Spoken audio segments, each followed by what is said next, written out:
Bom, hoje vamos continuar a nossa aula sobre pneumatologia, que é a doutrina do Espírito Santo, tá? Pneumatologia por quê? Em grego, espírito é pneuma, um sopro, é o sopro de Deus, né? Então, quando Deus criou o homem, Ele soprou a vida no homem, né?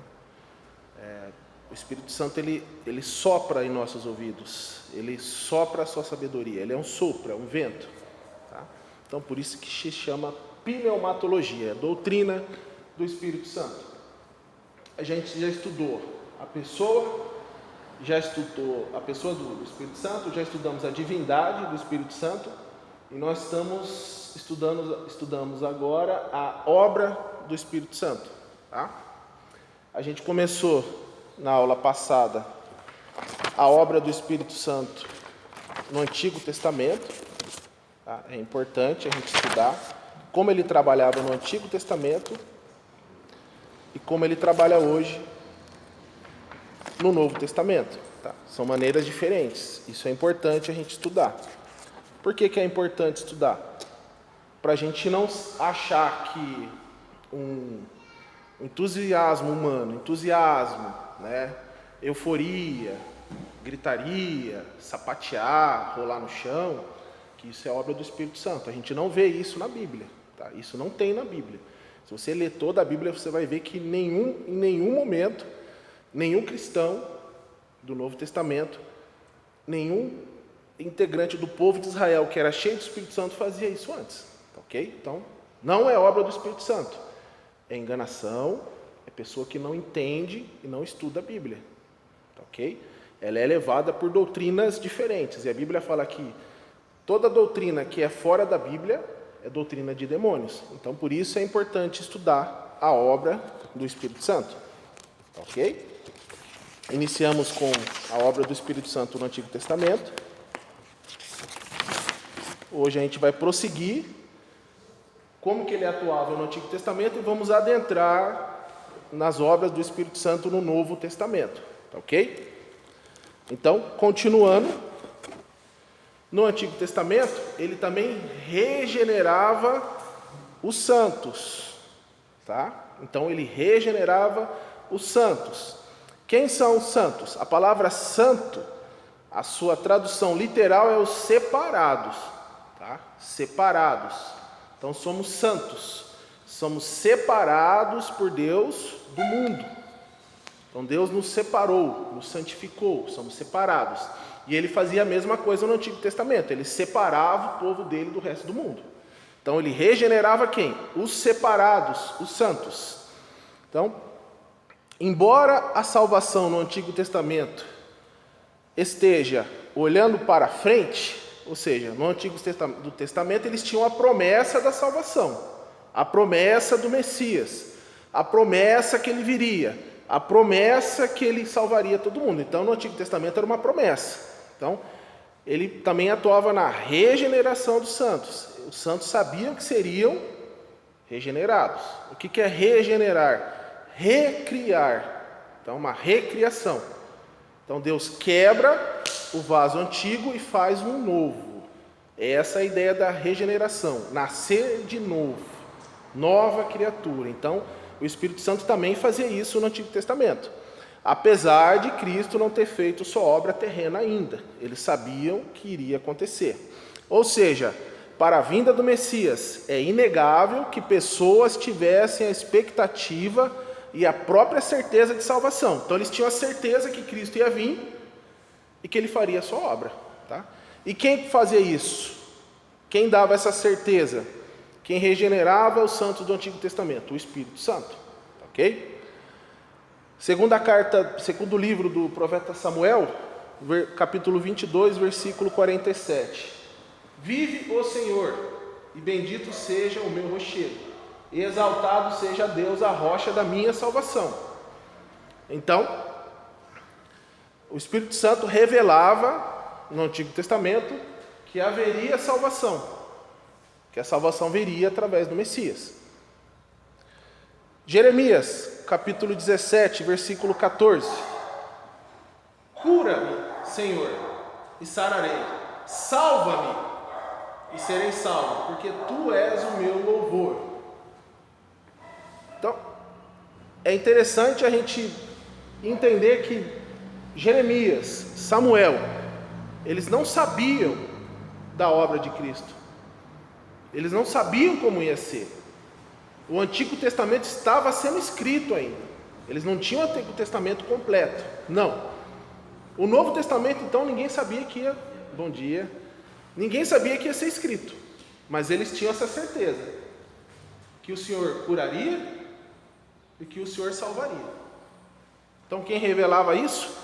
Isso é ser um ser novo, regenerado. É saber quem Deus é. E quem fazia isso? O Espírito Santo no Antigo Testamento. Ok? Todos os santos do Antigo Testamento foram regenerados pelo Espírito Santo. Todos os santos. Entenda santos, todos que Deus separou. Nem todos em Israel eram santos. Tá? Mas todos os que Deus separou foram regenerados. Então, vamos ver algumas pessoas mencionadas como tendo o Espírito habitando neles. Então, a Bíblia, no Antigo Testamento, a palavra de Deus vem dizendo quais eram esses santos. Ok? Josué. Números, capítulo 27, versículo 18. Então disse o Senhor a Moisés: toma Josué, filho de Num, homem em quem há o Espírito, e impõe a tua mão sobre ele. Então, o Espírito havia regenerado Josué. Regenerado, recriado, um novo homem. Tá? Ele regenerou Josué. Deuteronômio capítulo 34, versículo 9.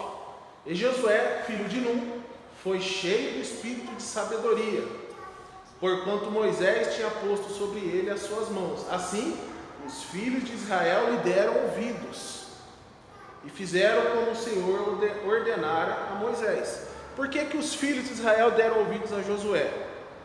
Porque Josué era cheio do espírito de sabedoria. Josué era regenerado. Eles identificaram Josué como um santo, que foi separado por Deus para conduzir o povo para dentro da terra prometida. Então ele havia sido regenerado. Então eles davam ouvido a Josué porque eles sabiam que quem estava falando ali era o Espírito Santo. Ok? Ezequiel. Ezequiel capítulo 2, versículo 2 ao 3. Então, Ezequiel escrevendo: entrou em mim o Espírito. O que aconteceu com Ezequiel? O Espírito entrou nele e o regenerou, uma nova criatura. Quando ele falava comigo e me pôs em pé e ouviu o que me falava, e disse-me: filho do homem, eu te envio aos filhos de Israel. Então veja, Deus chamou ele, colocou o Espírito Santo dentro dele, o regenerou e o enviou. Te envio aos filhos de Israel, as nações rebeldes que se rebelaram contra mim. Eles e seus pais transgrediram contra mim até este mesmo dia. Então, Deus pegou Ezequiel, colocou o Espírito dentro dele, o regenerou e o enviou. Então, regeneração. A partir desse momento, ele era uma nova criatura. Ezequiel capítulo 3, dos versículos 24 a 27.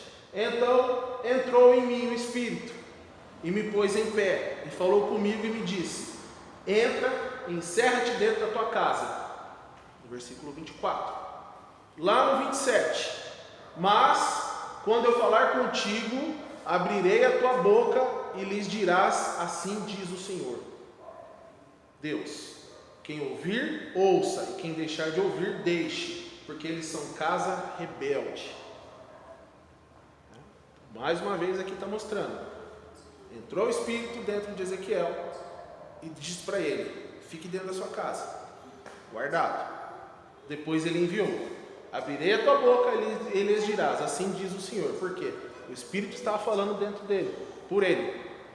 Quem ouviu, ouviu. Quem não ouviu, deixou de ouvir.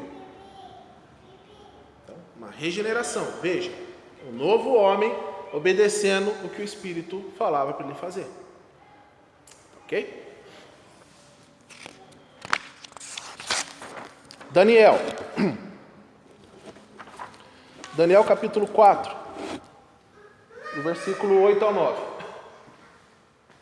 Mas por fim entrou na minha presença Daniel, cujo nome é Beltesazar, segundo o nome do meu Deus, e no qual há o espírito dos deuses santos. E eu lhe contei o sonho, dizendo: Beltesazar, mestre dos magos, pois eu sei que há em ti o espírito dos deuses santos, e nenhum mistério te é difícil. Dize-me as visões do meu sonho que tive e a sua interpretação. Então veja, isso é um testemunho de um ímpio falando sobre Daniel. Eu sei que há em ti o espírito dos deuses santos. Ele sabia que dentro de Daniel havia o Espírito Santo. Por quê? Ele era diferente do restante. Ele era regenerado. Olhava para ele e via que ele era diferente. Ok? No versículo 18. Este sonho eu, rei Nabucodonosor, vi. Tu, pois, Beltesazar, dize a interpretação, porque todos os sábios do meu reino não puderam fazer-me saber a sua interpretação, mas tu podes, pois há em ti o espírito dos deuses santos. Mais uma vez o rei Nabucodonosor disse: eu vejo em você o Espírito Santo. Ele não sabia o que era, então ele falava o Espírito dos deuses santos. Mas era o Espírito Santo agindo dentro de Daniel. Daniel capítulo 5, versículo 11. Há no teu reino um homem no qual há o Espírito dos deuses santos. Veja, mais um testemunho de um ímpio falando de Daniel. E nos dias de teu pai se achou nele luz, inteligência e sabedoria. Luz, inteligência e sabedoria. Como a sabedoria dos deuses. E teu pai, o rei Nabucodonosor, sim, teu pai, o rei, o constituiu mestre dos magos, dos astrólogos, dos caldeus e dos adivinhadores.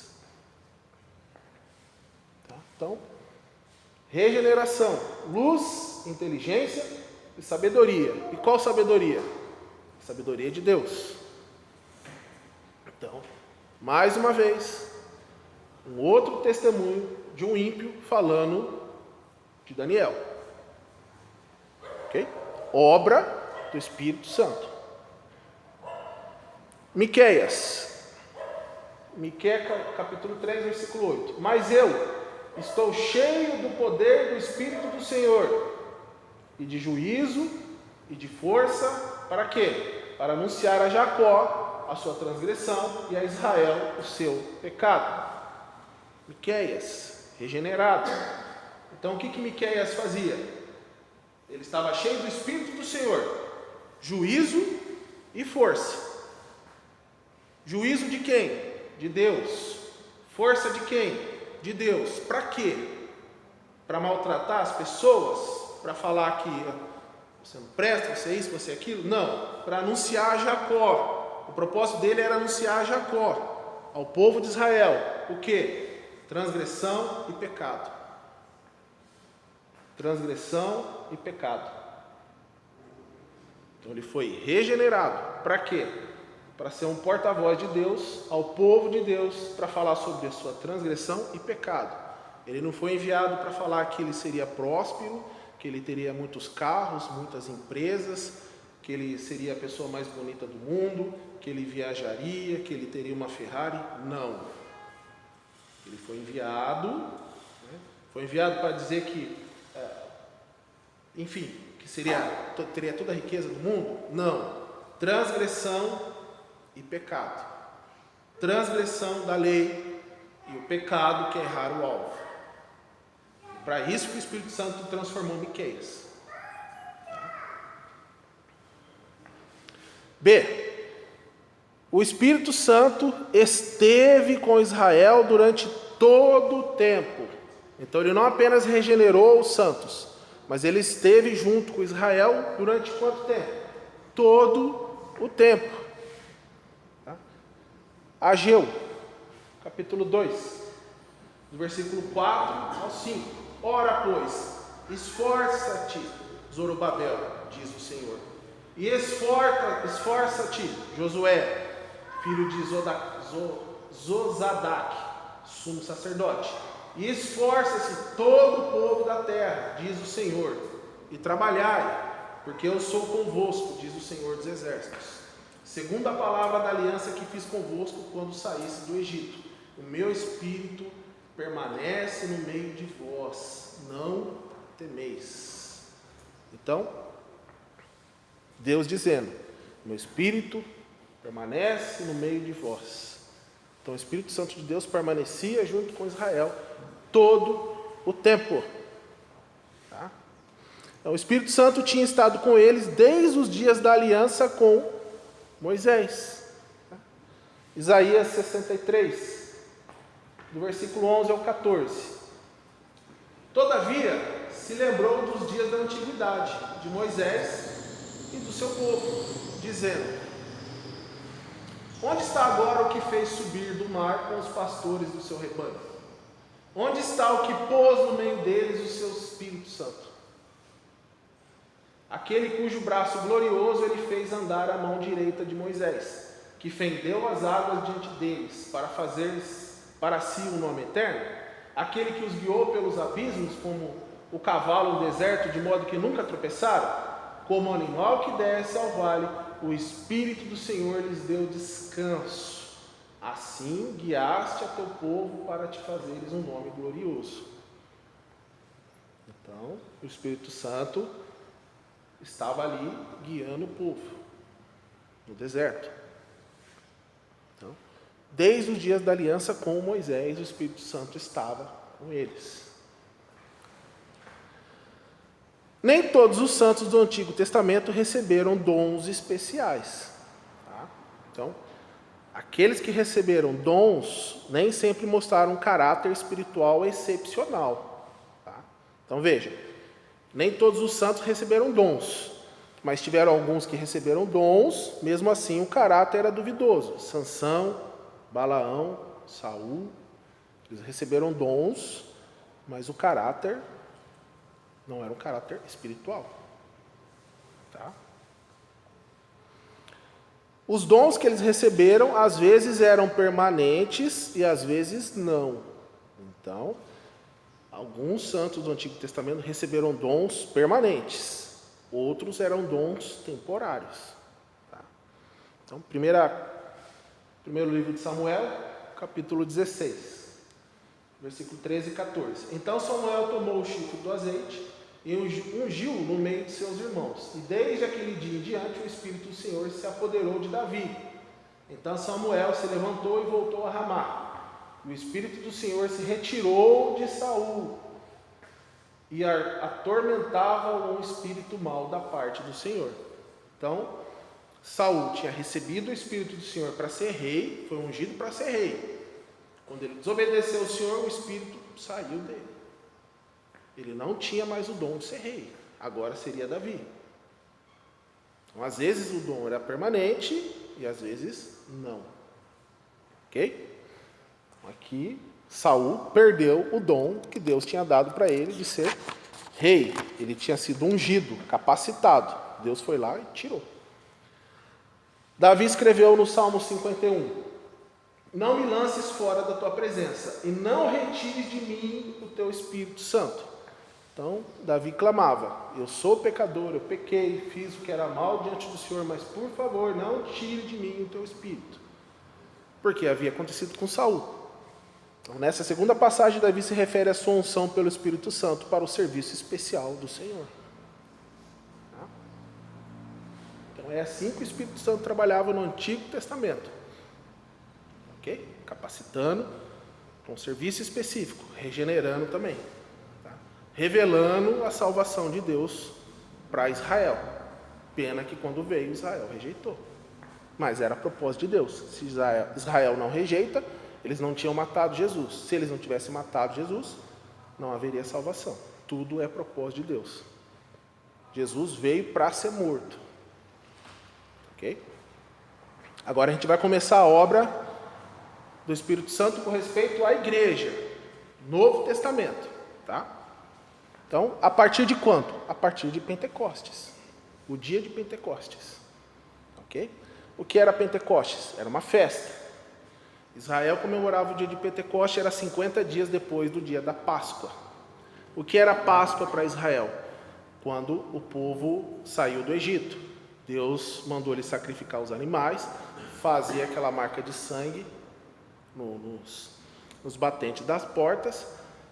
Deus matou todos os primogênitos ali que estavam ali, menos quem tinha essa marca. Ali é a Páscoa. Ali simbolizava que Cristo ia morrer e o sangue dele salvaria quem cresce nele. Então essa é a Páscoa dos judeus. 50 dias depois da Páscoa, eles comemoravam o dia de Pentecostes, que era o dia das primícias. Era quando vinha a colheita e eles levavam as primícias, o dízimo deles. Então esse era o dia de Pentecostes, era um dia de festa. E o dia de Pentecostes, eles simbolizavam o quê? As primícias de Cristo. Então, a festa de Pentecostes em Israel simbolizava Cristo. Ele seria o primeiro a ser ressuscitado. Então, as primícias, o primeiro. Então, no dia de Pentecostes, o que o Espírito Santo fez? Fundou a igreja. Ele fundou a igreja. Atos capítulo 2. Do versículo 1 ao 6. E, cumprindo-se o dia de Pentecostes, estavam todos concordemente no mesmo lugar. E de repente veio do céu um som, como um vento. Lembra? Um vento. Pneuma, um sopro. Um vento veemente e impetuoso. E encheu toda a casa que estavam assentados. E foram vistas por eles línguas repartidas, como que de fogo, as quais pousaram sobre cada um deles. E todos foram cheios do Espírito Santo e começaram a falar noutras línguas, conforme o Espírito Santo lhes concedia que falassem.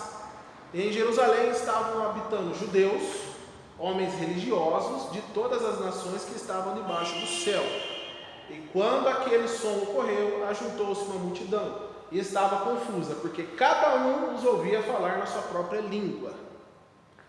Veja que não é língua estranha. Cada um ouvia falar na sua própria língua. Todo mundo entendia o que estava sendo falado. Tá? O que estava sendo falado? O Evangelho. Que Cristo morreu para quem cresce nele fosse salvo. Então não é bagunça. Cada um escutava falar na sua própria língua. O dom é para edificar a igreja. É útil. Então, nesse dia, o Espírito Santo fez o quê? Fundou a igreja. No dia de Pentecostes.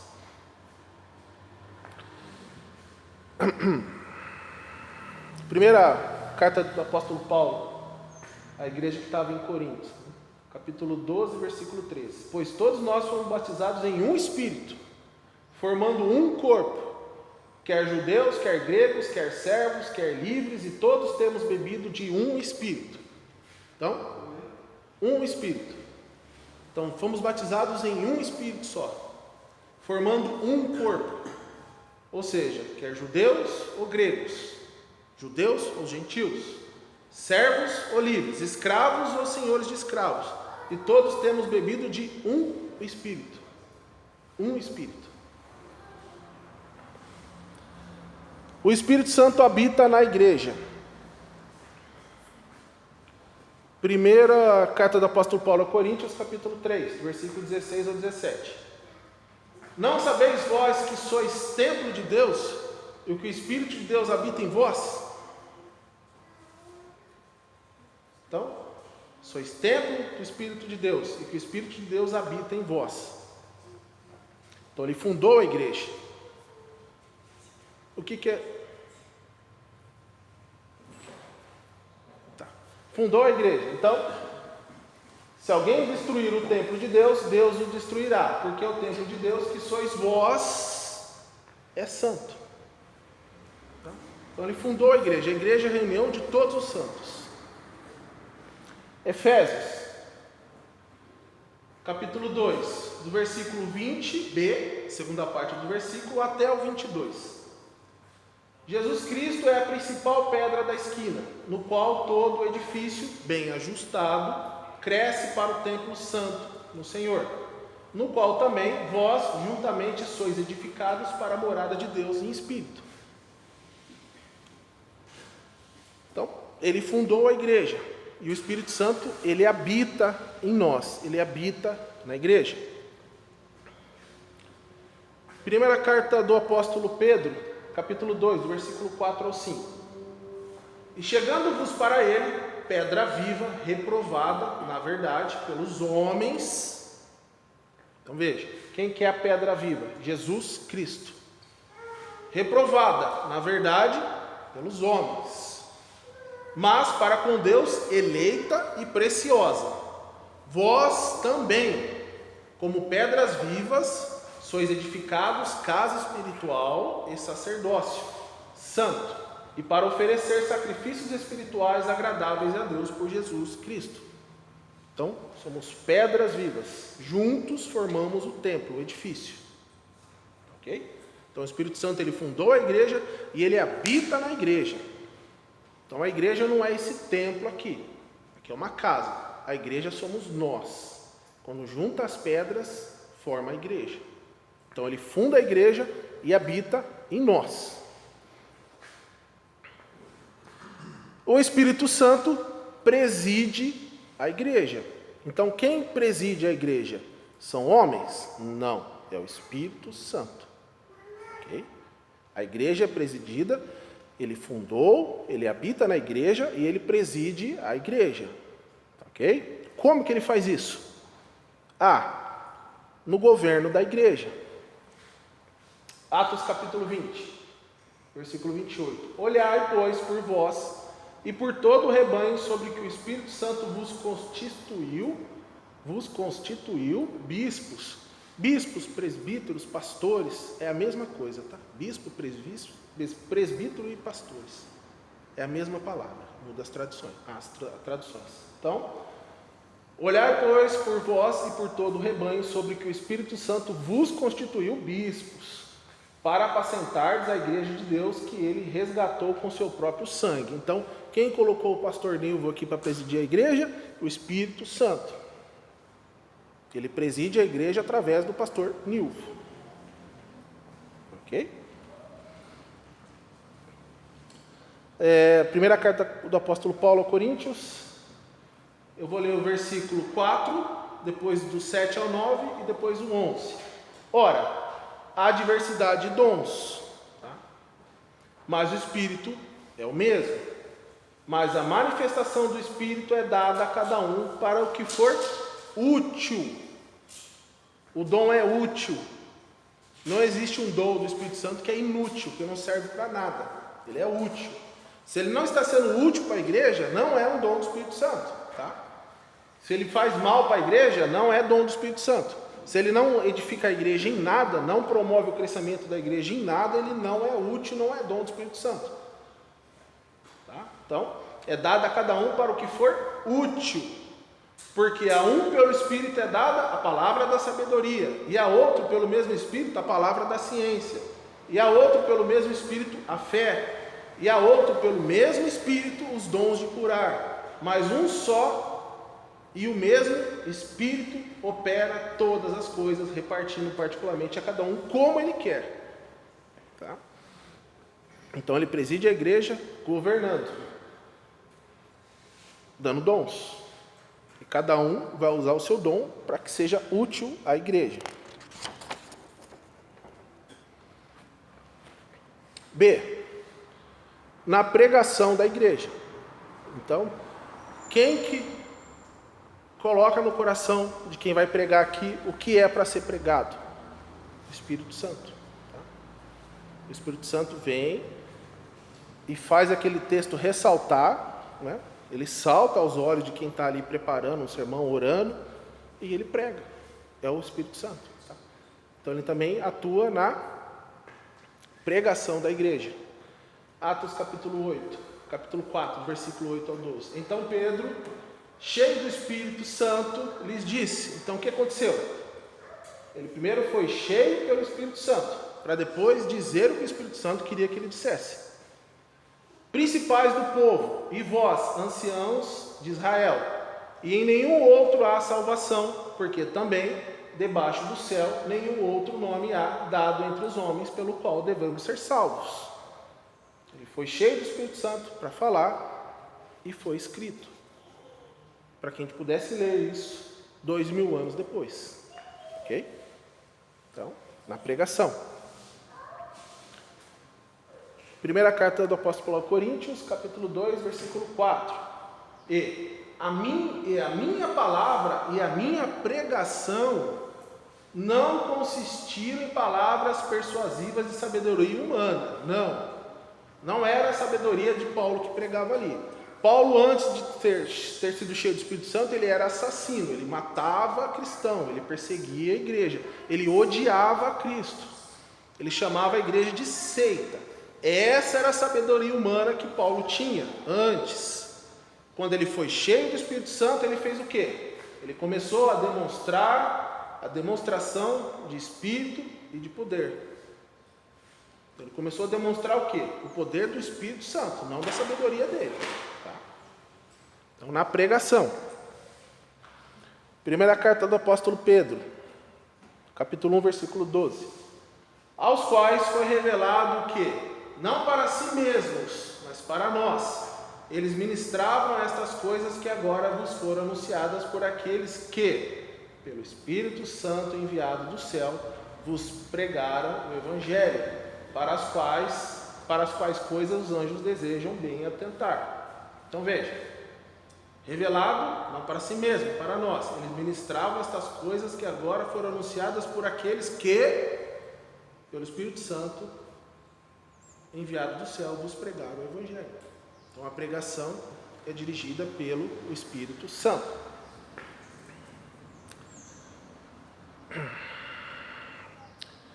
Nas orações da igreja, ele também atua nas orações da igreja.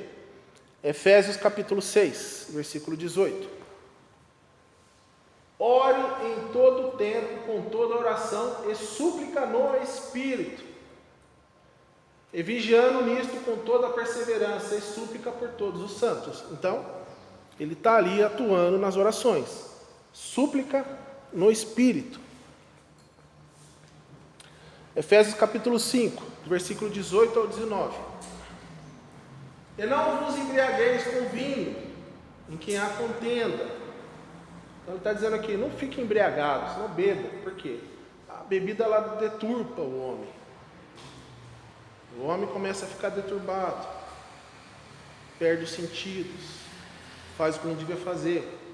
Mas enchei-vos do Espírito, falando entre vós em salmos e hinos e cânticos espirituais, cantando e salmodiando ao Senhor no vosso coração. Então, ele está ali, dentro da liturgia, nas orações da igreja.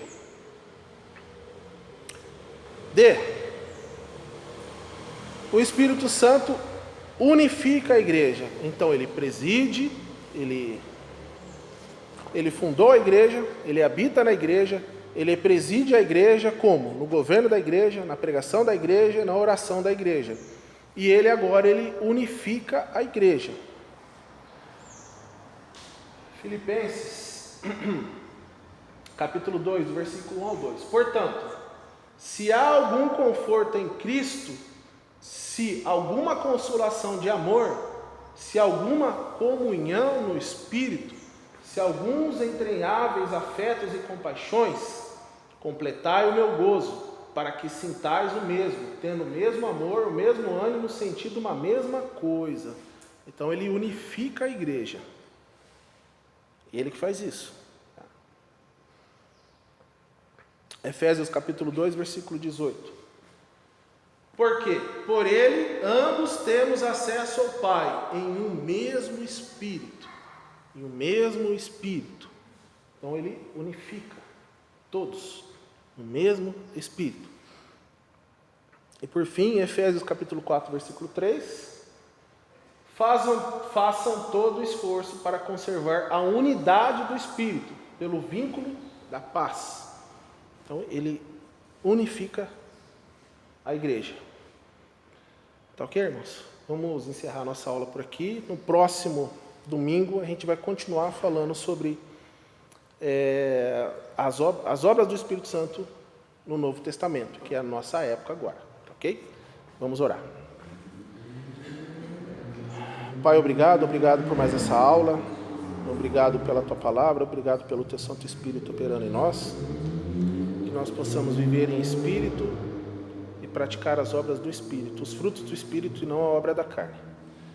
Em nome do Senhor Jesus que nós oramos e agradecemos. Amém. Obrigado, irmãos.